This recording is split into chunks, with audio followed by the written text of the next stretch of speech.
Deciding between a pendulum mill and a traditional roller mill? Let's break it down. First up, feed material. Think about hardness and abrasiveness. Pendulum mills love hard, abrasive stuff like quartz. Traditional mills prefer softer feeds like limestone. Next, moisture content. Are you feeding it wet or dry?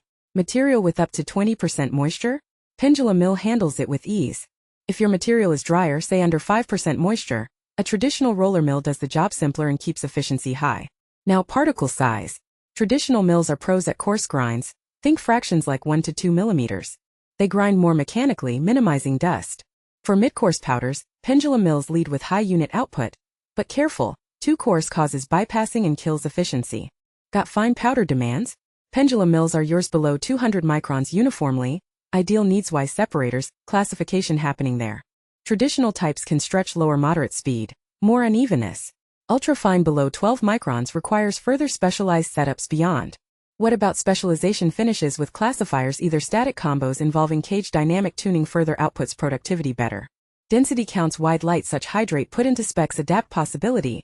Either traditionally big H casing do great respective test-wise necessary step adjust setups no.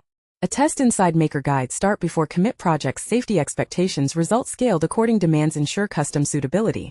Summary method down. Precision more adaptable kinds distinct parameters demanding endurance operations unmatched match needs good consider partnering facility, definite recipe matter. Ultimately each EXC arena.